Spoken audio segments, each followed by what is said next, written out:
ہم نے دیکھا ہے بعض لوگوں کی لذت کی جو حس ہوتی ہے وہ ختم ہو جاتی ہے، ان کو پتہ ہی نہیں چلتا وہ نمکین چیز کھا رہے ہیں یا میٹھی چیز کھا رہے ہیں۔ وہی حال آج ہمارا ہے کہ اعمال کی لذت کی حس ختم ہو چکی گناہوں کی وجہ سے، پتہ ہی نہیں چلتا ہم نماز پڑھ رہے ہیں یا تلاوت کر رہے ہیں یا ذکر کر رہے ہیں۔ انسان اگر اپنے قلب کی کیفیت کو جانچنا چاہے، اس کا ایک لٹمس ٹیسٹ ہے۔ لٹمس ٹیسٹ کہتے ہیں کہ آپ کے پاس ایک چھوٹی سی کوئی یعنی پرزہ ہے کاغذ کا، اس کو آپ ڈبوئیں سولوشن میں اور پھر بتا دیں کہ جی اب شوگر کم ہے، شوگر زیادہ ہے، فلاں ہے فلاں ہے، آسانی سے پتہ چل جاتا ہے۔ حسن بصری رحمۃ اللہ فرمایا کرتے تھے کہ ہر انسان اپنے دل کی کیفیت کو جانچ سکتا ہے 3 اعمال کو دیکھے۔ اگر اس کا دل ذکر میں لگتا ہے، دل چاہتا ہے کہ مجھے ٹائم ملے، میں لمبا مراقبہ کروں، میں لمبا بیٹھ کے لا الہ الا اللہ کی تحلیل کے ساتھ ذکر کروں، اگر دل اس کے لیے ترستا ہے کہ مجھے ایسا ٹائم ملے، تو اس کا مطلب ہے ذکر کی لذت ہے۔ اور اگر مراقبے میں بیٹھنے کو دل ہی نہ کرے، یا مراقبے میں بیٹھتے ہی دنیا کے خیالات، شیطانی شہوانی خیالات، اس کا مطلب یہ کہ ذکر کی لذت حاصل نہیں ہے۔ ہمارے بعض بزرگ گھنٹوں مراقبہ کرتے تھے،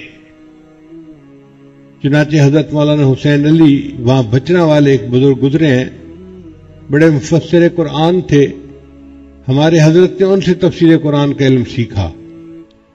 حضرت فرماتے تھے کہ وہ عشاء کے بعد مراقب ہوتے تھے اور پوری رات مراقب رہتے تھے۔ ان کے ہاں خانقاہ میں مراقبے کی ابتدا ہوتی تھی تو اختتامی دعا نہیں ہوتی تھی۔ مریدین کو کہا ہوا تھا کہ جو بندہ تھک جائے وہ اٹھ کے چلا جائے، ایک گیا، دوسرا گیا، تیسرا گیا، حتیٰ کہ سب اٹھ کے چلے جاتے تھے، حضرت اکیلے رہ جاتے تھے۔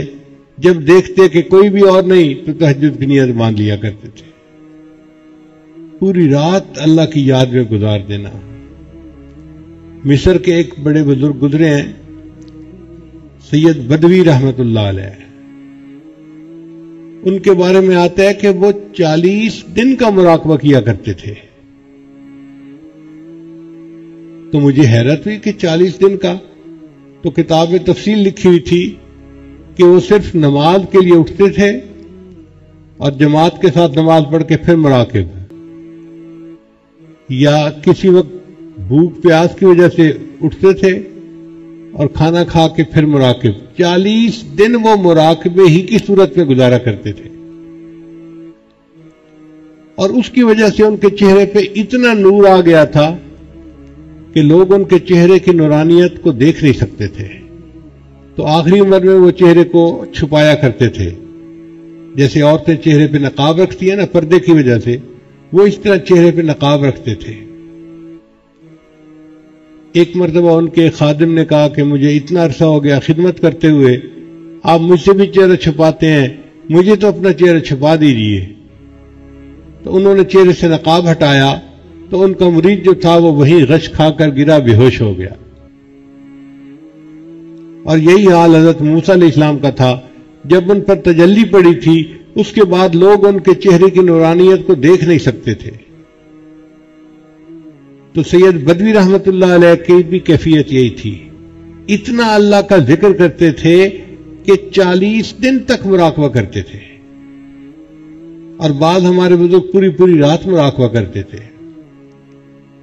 کیوں؟ ان کو ذکر کی لذت ملتی تھی۔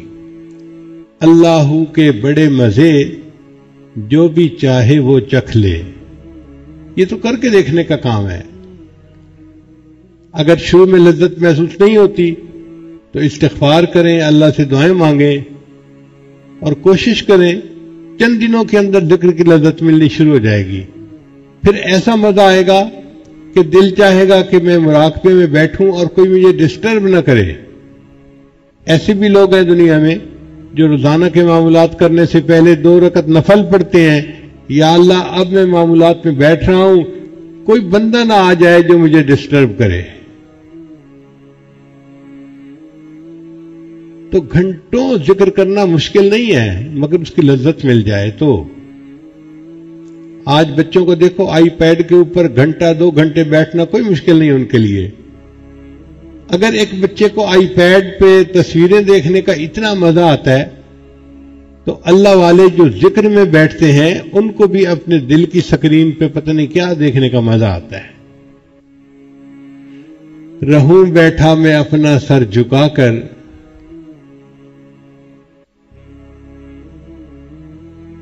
یہ ذکر کا مزہ ہی ایسا ہے، لذت ہی ایسی ہے.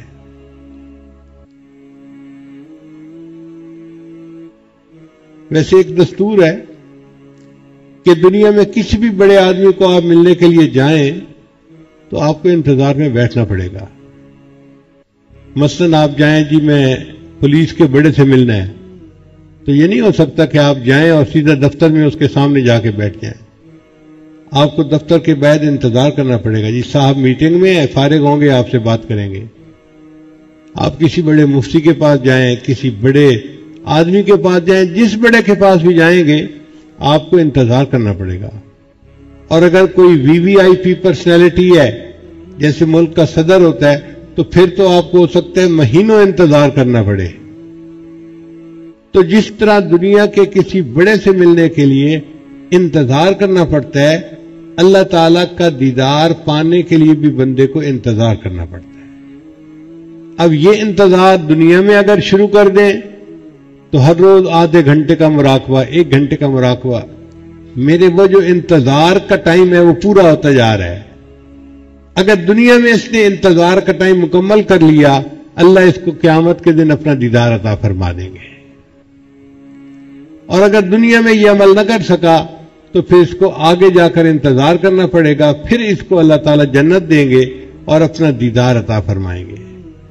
لیکن بڑے کے ملاقات سے پہلے انتظار کی گھڑیاں پوری کرنی پڑتی ہیں، انہی کا نام مراقبہ ہے.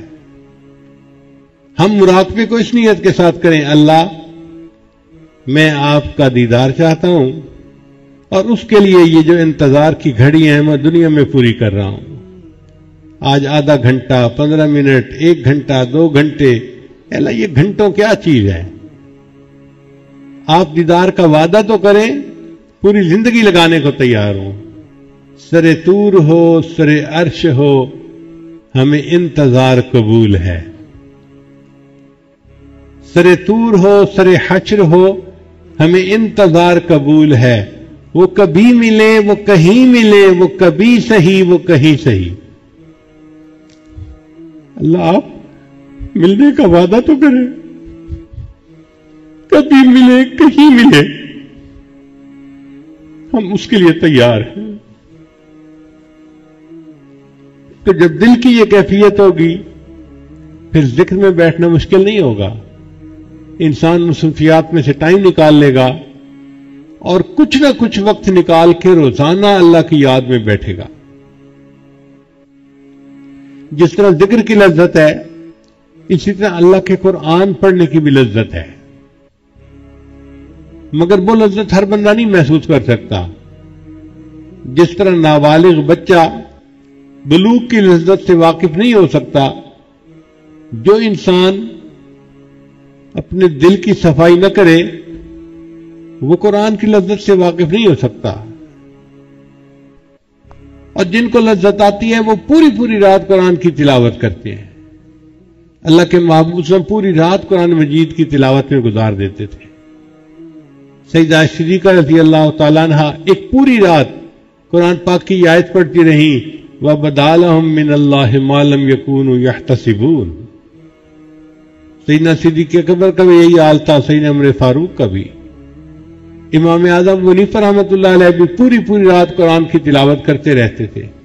عشاء کے وضو سے فجر کی نماز پڑھا کرتے تھے، ان کو لذت ملتی تھی.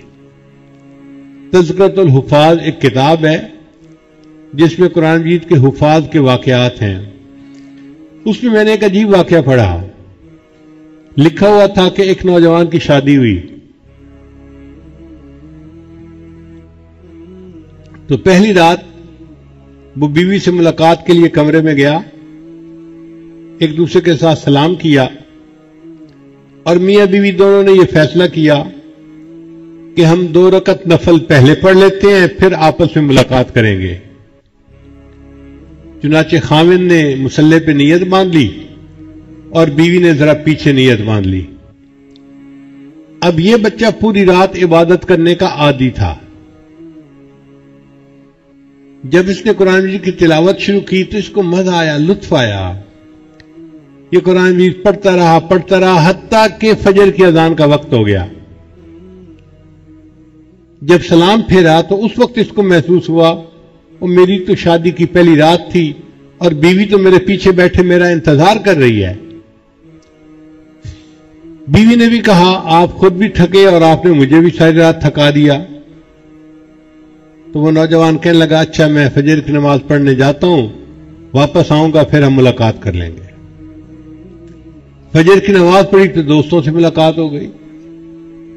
تو نوجوان بچے آپس میں باتیں تو کرتے ہی ہیں۔ کسی نے کہا بتاؤ بھائی بیوی سے ملاقات ہوئی تو کیسی بیوی ملی تمہیں؟ وہ سچ کا زمانہ تھا، جھوٹ نہیں بولتے تھے۔ اس نے کہا جی میری تو بیوی سے ملاقات ہی نہیں ہوئی۔ وہ کہنے لگے تو بھی کیسا مرد ہے کہ بیوی ساری رات تیرے پاس رہی، تیرے کمرے میں رہی، اور تو کہتا ہے کہ ملاقات کا وقت ہی نہ ملا۔ اس وقت اس نے کہا کہ اللہ کی قسم میں نے 2 رکعت نفل کی نیت باندھی تھی، قرآن مجید کی لذت مجھے ایسی ملی ذہن سے خیال ہی نکل گیا کہ بیوی انتظار میں بیٹھی ہوئی ہے۔ تو ذکر کی اپنی لذت ہے، قرآن مجید کی اپنی لذت ہے، اور نماز کی اپنی لذت ہے۔ سب سے پہلے درجے پر ہے ذکر کی لذت، پھر اس سے اونچے درجے پہ ہے قرآن مجید کی لذت، اور اس سے بھی اونچے درجے پہ ہے نماز کی لذت۔ ذکر کی لذت ایسی ہے جیسے کوئی دور سے بیٹھ کے محبوب کو یاد کرتا ہے، اس کو بھی مزہ آتا ہے۔ جو دور سے بیٹھا اپنے محبوب کے خیالات میں مگن ہے اس کو مزہ آتا ہے۔ ذکر کی لذت ایسے ہی ہے۔ اور قرآن مجید کی لذت ایسے ہے جیسے کوئی اپنے دوست سے ٹیلی فون پہ گفتگو کر رہا ہو۔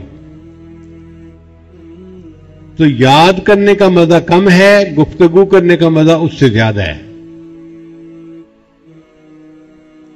اور نماز کی لذت ایسے ہے جیسے محبوب کے سامنے بیٹھ کے اس کا دیدار کر رہا ہو اور بات چیت کر رہا ہو، اس کا مزہ سب سے زیادہ ہے۔ تو نماز کی کیفیت ہے کہ جیسے بندہ اللہ کا دیدار کر رہا ہے اور اس سے ہم کلامی بھی کر رہا ہے۔ اس لیے نبی صاحب نے فرمایا ان تعبد اللہ کا انک تراہ، تو اللہ کی عبادت ایسے کر جیسے تو اسے دیکھتا ہے۔ فإن لم تکن تراہ فإنہ یراک، اور اگر تیری یہ کیفیت نہیں تو کم از کم اتنی کیفیت حاصل کر لے کہ اللہ تجھے دیکھ رہا ہے، تو اللہ کے سامنے کھڑا ہے۔ ایسی نماز کو بنانا ہم میں سے ہر بندے کے لیے لازم ہے۔